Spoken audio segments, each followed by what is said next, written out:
He came up out the water the sixth time, and he was still a leper. Six times he obeyed, six times nothing. And if you've ever in your life done everything right and watched nothing change, this episode is for you. Welcome to the Reclaim Podcast, where we equip kingdom minded believers with spiritual truths to walk in divine authority, wisdom, and wealth. You know who I am, Deb Howard. Today's episode is entitled Don't Quit at Six, because there are some things you already know that the enemy convinced you were permanently lost. It might be your confidence. Did the enemy tell you that it's over, it's gone? Your financial stability? How about your peace? The ability to trust again. That's a big one. Your willingness to dream again. But I came to tell you something today.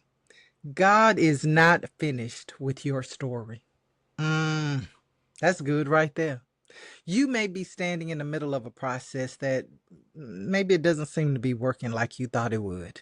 You may be doing what God told you to do, yet there's no evidence. Nothing is changing. You prayed, nothing changed. You made the calls, you restarted the budget, you went to counseling, nothing changed. You set the boundaries and you took another step, and guess what? It still looks the same. But today I want to challenge the conclusion you've drawn from what you can only see.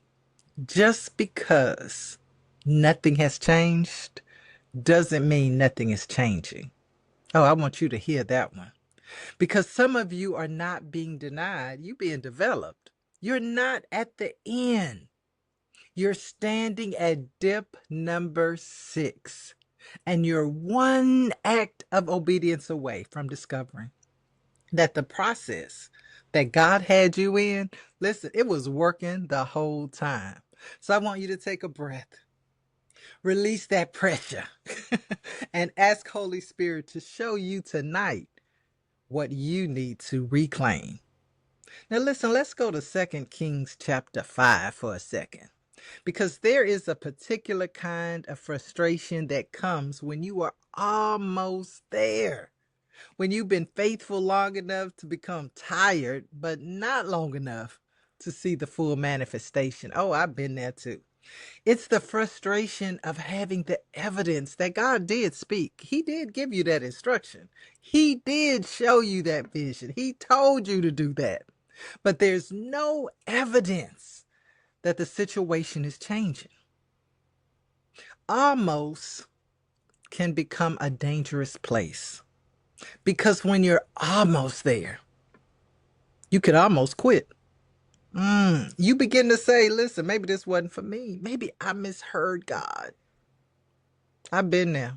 Maybe I didn't hear clearly. Maybe I acted out of timing. Maybe I got ahead of him.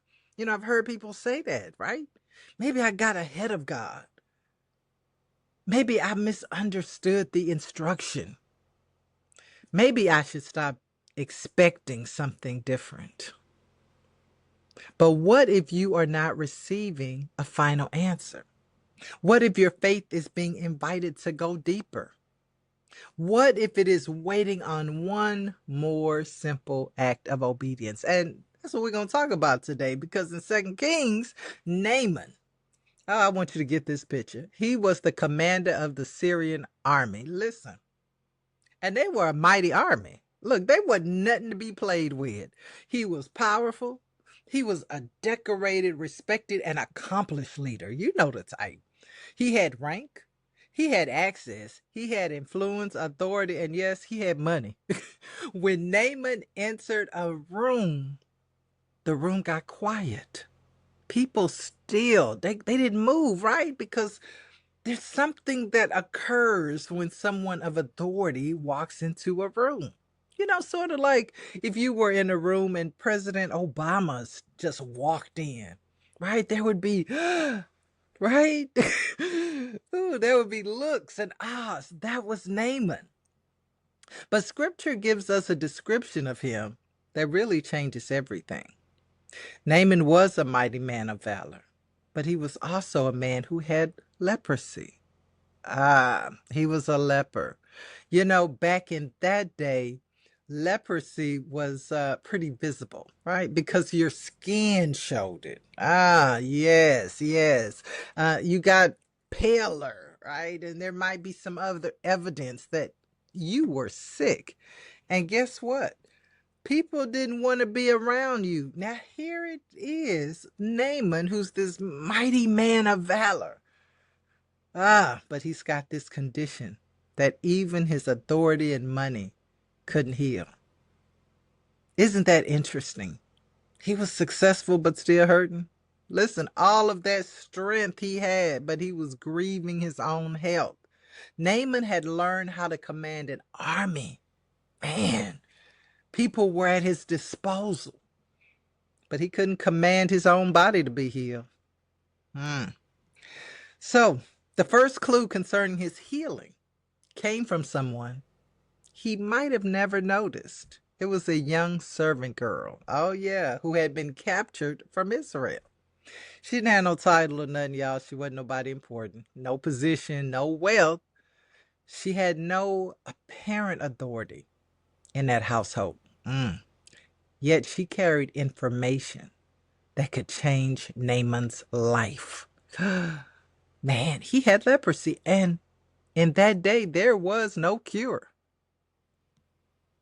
That's why it's so amazing when we read the miracles of lepers being healed.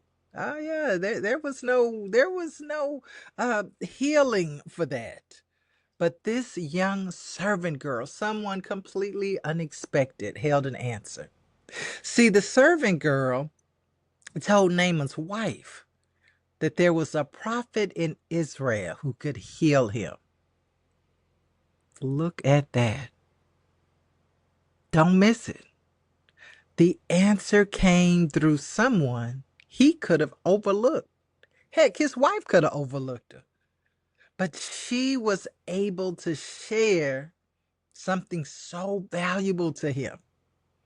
I mean, think about having a condition that has no cure. And the maid in your house tells you there's someone in Israel, in the town over, right? Wherever, that can heal you. Wow. Sometimes the voice carrying your answer will not have a title. They won't have a platform, education, following. It may not be in the packaging you expected. If pride controls who you are willing to hear, pride can cause you to miss what God is trying to say. Naaman receives the information. Listen, his wife told him he received it, and he prepared to go. He like, hey, you ain't said nothing but a word. Get the stuff, y'all. We finna go to Israel. But he doesn't go empty-handed. Because remember, he's a man of authority. So he understands, right, that there probably needs to be some type of exchange, right? So he takes 10 talents of silver, 6,000 shekels of gold, 10 changes of clothing. Listen, Naaman said, I'm going to have whatever it is the prophet wants. He ain't coming empty handed. He coming to pay. And he is bringing the currency, the thing that's always worked for him, right? He could get anything because he had resources, right? He had access to things. He knows how transactions operate. So he knows how to negotiate. He knows how to leverage his influence. And he assumes, of course, that he has sufficiency, right? His resources will allow him to control this process. So he goes on the road, takes his servants with him. I'm sure he's thinking, I'm about to get healed because there is not a price too big that I won't pay to this prophet. Ah, yeah, I will change his life with my money, and he'll change my life with the healing that I so desperately need. But when Naaman arrives at Elisha's house, the prophet doesn't even come outside. Imagine that. Naaman being this very important person. And I'm sure he's thinking, surely this prophet is going to come out, right? This great commander arrives with horses and chariots, silver and gold, and expensive garments. The prophet don't even come to the door. Elijah sends a messenger with just a simple instruction. Go and wash in the Jordan 7 times. That was it? No stage? No dramatic ceremony? Wait a minute. No public recognition of who I am and who he is? No special treatment? Does he not know who I am? I'm Naaman, commander of the Syrian army. No opportunity for me. That's what Naaman was thinking. No opportunity for me to be seen, to be adored for the great man I am. No, no, no, just an instruction. And not even from the prophet directly, from his servant, from his messenger. Go dip in the Jordan 7 times. Naaman becomes furious. Does he not know who I am? Oh, I can imagine. I can imagine. He was mad, right? He basically said, I thought the prophet would come out to me. Because, this is who I am. He's going to come out. I thought he'd stand before me, call on the name of his God, wave his hand all over the place, make a big deal of it, and heal me. That's what I thought. Listen to that language. What he thought. You see, Naaman was not only carrying leprosy, he came with the script already written in his head. He already had decided what his healing would look like. He had already imagined how God would do it, how he would use this prophet, how he would do all these fancy things, how people would look and be in awe. Yeah, he had already worked it out in his head. He had determined what was acceptable for someone of his caliber. So when Naaman sends the messenger out and says, go dip in the Jordan 7 times, Naaman was offended. Does he not know who I am?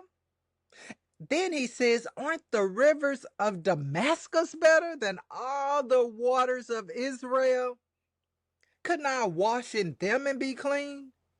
In other words, if I got to get into a river, listen, I know better rivers to dip in. Naaman did not reject healing because he wanted to be healed. No, he didn't reject that. He rejected the form in which that healing was arriving. He turned away in rage. Oh, he just don't know who I am. I ain't about to get in that river. He was prepared to leave with his money, his servants, his status, and his leprosy. But once again, the people beneath his rank carried the wisdom he needed. His servants approached him and said, if the prophet had asked you to do some great thing, wouldn't you have done it? How much more then when he simply tells you to wash and be clean? What a question. Naaman had to think about that because he knew the servants were correct. He knew that the men that had approached him when they said, wouldn't you have done some great thing? Of course I would have. That's what he's thinking. Of course I would have went and fought any army, climbed any mountain. Surely there was no task too great that I wouldn't do because, I'm that guy. I'm strong. I'm mighty. I'm resourceful. Naaman would have climbed a mountain. He would have fought an army. He would have paid a fortune if necessary. But his healing was hidden in something simple, almost too simple. He thinks about it. He hears the words of his servants.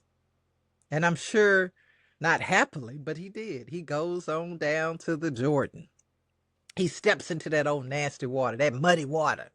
He dips once, comes back up, still a leper. Twice, 3 times, 4 times. Ain't nothing changed. Yeah, I said it. Ain't nothing. Ain't nothing changed. He goes down 5 times, 6 times. He comes out the water with the same skin that he went in with. I'm sure he's thinking by now, 6 times ain't nothing changed. I don't see any evidence of what the prophet said would happen. Because we typically want evidence on the way, right? I mean, I'm not gonna lie, I do. I typically want to see some evidence on the way. I'd like to see something change while I'm in the process. And dipping 6 times, doing something 6 times, repeating and being obedient 6 times. Oh man, that doesn't feel like a test. That feels like an answer. Hmm. But Naaman goes down one more time, the seventh dip. And when he comes out the water, oh yeah, scripture says his flesh was restored like the flesh of a little child. He was clean. The commander who arrived with a fortune left with something money could never purchase. Now, let me pull a few things out of this story. Number one, Naaman brought all the money in the world. The one thing his money could not buy was healing. Later in the story, he attempts to give Elisha a gift, but Elisha refuses every coin. Why? Now he's already healed now. Why? Because the real price of this miracle was not silver. It wasn't gold. It sure wasn't all them clothes that he brought. The price was Naaman's pride. Naaman had to release the need to look powerful. He had to stop controlling how his healing happened. He had to listen to a servant girl. He had to receive correction from his own servants. He had to follow instructions delivered by a messenger, and he had to lower himself into a muddy river 7 times. Every part of that process confronted his image of himself. And that speaks directly to us because we often believe our barriers are external. If I had more money, right? I'm sure you're listening to the story thinking, well, if I had all that Naaman had, the instruction would have been very easy. If I had more time, if I knew the right people. I know God gave me this thing to do, but I don't know anybody. I don't have the connections. If somebody would just open a door for me, I'm looking for one opportunity. If I had my family support, my family don't support me. They don't purchase from me. They don't try to help me in this thing that God has given me, this ministry that God has given me. A scarcity mindset. Yo, yeah, it's a condition. And sometimes we think we can do things like Naaman to outrun the thing that we need healing from. But no, yeah, you can make more money. You can build a business. You can continue avoiding every number that makes you feel uncomfortable.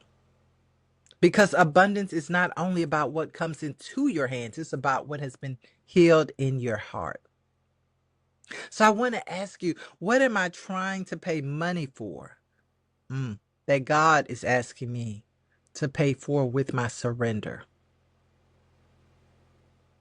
Are you buying things to soothe an identity wound? Are you paying for another program because you are afraid to implement the one you already paid for? You've already learned. Are you chasing another strategy when God is asking you to confront your habits? Number two, Naaman said, aren't the rivers of Damascus better than this? You telling me to go dip in this Jordan? He was right about one thing. The rivers of Damascus, they probably did look better. They probably were clean, but they were also familiar. The instruction, though, was attached to the Jordan. Remember, Naaman didn't reject the outcome, he just rejected the form. And I wonder how many of us have turned down deliverance because it came through what looked like a lesser door.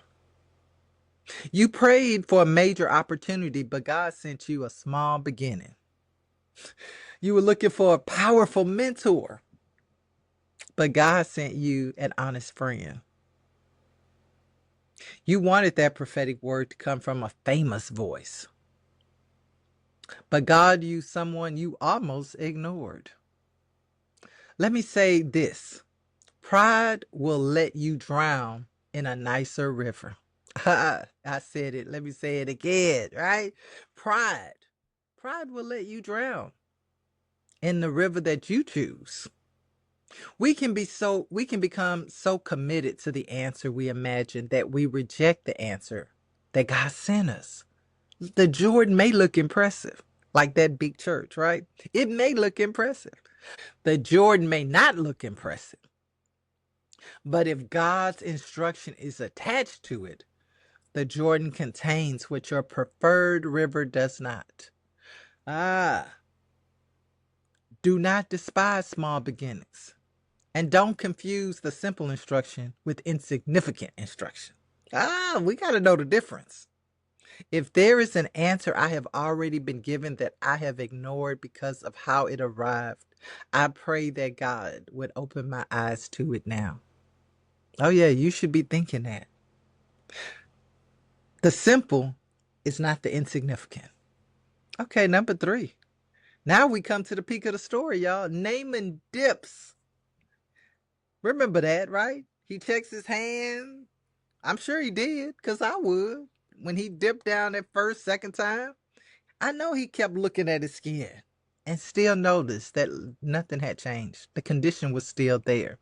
He rises from the river over and over, looking exactly the same. No visible improvement, just wet. No partial healing, just wet. No sign that the first 6 dips accomplished anything. No sign. And that is where faith becomes difficult. 6 times of nothing does not feel like preparation.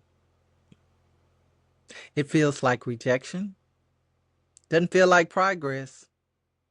It feels like proof that you should stop, right? You went too far. And that's why so many of us quit at 6. But just because nothing has changed doesn't mean nothing is changing. Are you on dip 4? Maybe for you, dip 4 is the budget. Maybe the marriage is dip 5. That marriage might be a little rocky. I keep doing different things and nothing is changing. Maybe dip 6 is the business. I started this business and I'm doing everything that everybody told me to do. But nothing is changing. Or maybe dip 6 is the thing that you've been praying for all year. But the 7th dip was not harder than the first 6. It was the same act of obedience performed one more time when it no longer made sense to continue. That is the word for somebody listening today. Do it one more time. Restart the budget. Make the call. Go to counseling one more time. Hold the boundary. Save the money. Pray again. Believe again. Show up again. Not because your feelings have changed, but because your commitment is no longer controlled by your feelings. Oh, that's the word right there. Your 7th dip may not be dramatic, y'all. It may look exactly like the first 6,000 times maybe that you've done it. But obedience is not wasted simply because the evidence is delayed. Oh, don't we need to hear that today? Your obedience is not wasted because the visible evidence hasn't shown up yet. What is my 7th dip? Ask yourself that. The thing I am on the edge of abandoning, of releasing, of letting go. Because I keep doing it. I keep moving forward in this thing and nothing is changing. Don't answer too quickly. I want you to think about it. Name it. Write it down. What have you begun to call impossible simply because it has taken longer than expected to get the result? Where have you mistaken delay for denial? Don't quit at 6. I need you to understand that I'm not sharing this message as someone who has always seen immediate results. Oh, to the contrary. I know what it feels like to come out the water with no visible change. You know, after my husband passed, I was carrying grief, y'all, while trying to carry everything and everyone else. Carrying the responsibilities, carrying my family, my children, doing all the things because nothing stopped because my heart was broken. There was a mortgage. I had bad credit. You know, my husband had the good credit. I had defaulted loans. And there were all these financial decisions to make. And there was the expectation that I would continue to be the strong one while I was grieving. I was always the strong one. And as it happens when you are the strong one, people were there initially, of course. I had support. But after a while, people begin to assume that you have it all together. Strength can become a costume when everybody needs something from you. Oh, let me put on my strong face. Let me put on a smile, even if I'm forcing it. You keep moving because you have to move. That was me. I kept moving. I kept answering because somebody needed an answer. I kept holding things together while privately wondering, who's going to hold me? Who's going to keep me together? My dips didn't look like standing at a river. No, they look like getting my whole life together. They look like facing my student loan debt. I still remember calling them folks to set up a payment plan. Then facing the next debt, dealing with the next account, making another payment. Then looking at the numbers that I really wanted to avoid. Now, there was no dramatic finish line in sight. In fact, some days I thought I would never get to the end. There was only one step in front of the other, really, right? I'm taking the next steps in faith. I'm making arrangements to pay off things in faith, not really knowing if I could do it or not, because I didn't have sufficiency in all things. For a long time, it did not look like anything was changing. It took several years just to clear some of the baseline debt. It took even more years before the home could be paid off. But before the victory became visible, faithfulness had to become consistent. I had to make decisions without receiving the emotional reward of immediate results. I just had to keep dipping. And that's why I can say this to you with conviction. I'm not telling you this from the riverbank, right? I came up empty a whole lot of times before the seventh. I know what it is to wonder whether the small steps are working. I know what it is to do the math and dislike the answer. I was doing the math and getting a negative number every month. I know what it is to grieve what was lost while attempting to, rebuild what was remaining.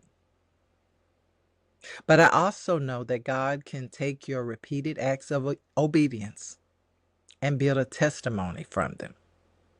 Your small steps are not small when they are breaking a generational pattern.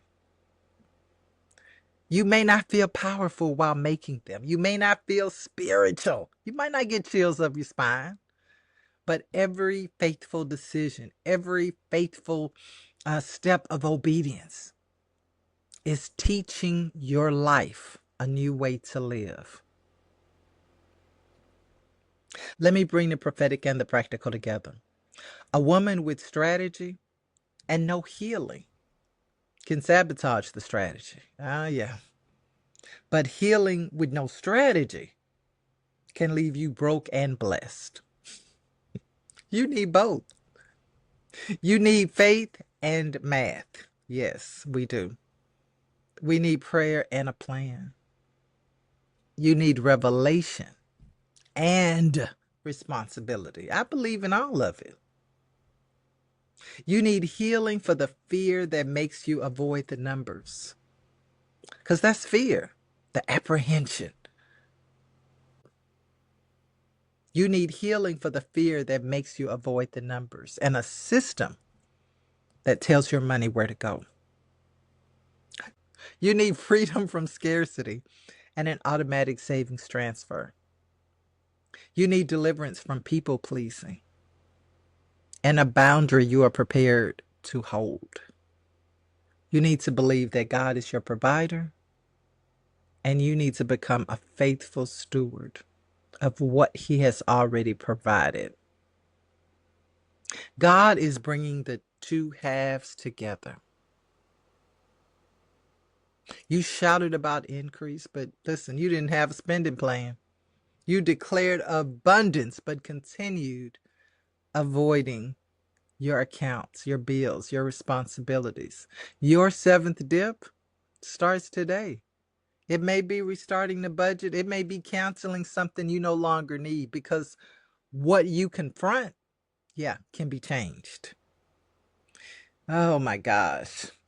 You are not forgotten. Let me just say that. You are not forgotten. And yeah, maybe you don't have all the resources that Naaman had. Maybe that's not your story. Pride. Maybe that's not your story.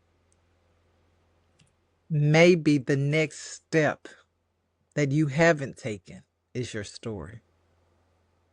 That next step, the one that you won't move forward on, it's not pride. Maybe it's fear. Maybe it's unbelief. Sometimes we don't move forward because we don't believe. We don't believe in ourselves enough to, or trust ourselves enough to carry out the assignment. Or we're afraid that maybe God doesn't trust us enough to fulfill His end of the deal. You know, Naaman is an interesting character because he actually did believe that the prophet could heal him. You know, that young servant girl must have gave quite a testimony for him to pick up and go. Surely he probably had heard rumors from other Israelites about prophets in their land. But he was willing to take that step. Are you willing to take the next step? That's the question. Are you willing? You're not disqualified from abundance. No, abundance is your birthright. And God is not merely increasing what comes to you, He's increasing your capacity to steward it. This is the exact work we're doing on October 10th at the Global Wealth Exchange. Yeah, this is not simply another event where you collect information and return home unchanged. This is a room for people who refuse to quit at 6. It's for the woman who knows she's called to abundance, but needs healing and strategy to come together. It's for the person who's ready to stop avoiding the numbers. It's for the believer who understands that wealth is not merely something we acquire. Wealth is something we must become spiritually and practically. Yeah, we've got to become wealth. The Global Wealth Exchange is happening Saturday, October 10th, 2026, in the Jackson, Mississippi area. If something in this message spoke directly to where you are, I want you to register. The registration link will be in the show notes. And I want you to do one more thing. Bring the one person who came to mind while you were listening. You know who it is. The person who's been doing her best to remain strong. The person who's tired of starting over. The person who has mistaken a delayed result for a final answer. The person standing at dip 6. Send her this episode. Invite her into the room. Let's do the healing work and build the strategy so that we can reclaim what fear, what grief, pride, delay, and disappointment tried to convince us was gone forever. Now, listen, before we close, let's look at our key takeaways. First, the answer may come through someone or something you could easily overlook. Stay humble to hear God through an unexpected way. Second, you cannot purchase your way around what God wants to heal. Sometimes the real price of breakthrough is surrender. And third, don't reject your Jordan because another river looks better. The simple instruction may carry the supernatural result. Faith and strategy belong together. Pray and make the plan. Believe and look at the numbers. And finally, don't allow 6 rounds without visible results to become your reason for quitting. You may be closer than you think to your next miracle. Thanks for joining me on today. I hope this broadcast brought you some peace. And I want you to know that if you're on dip 6 right now, don't you dare quit. The 7th is where your skin comes back like a child's. This is your time to reclaim what belongs to you. You know what I'm going to say? I want you to go have your most abundant day, and I will see you soon.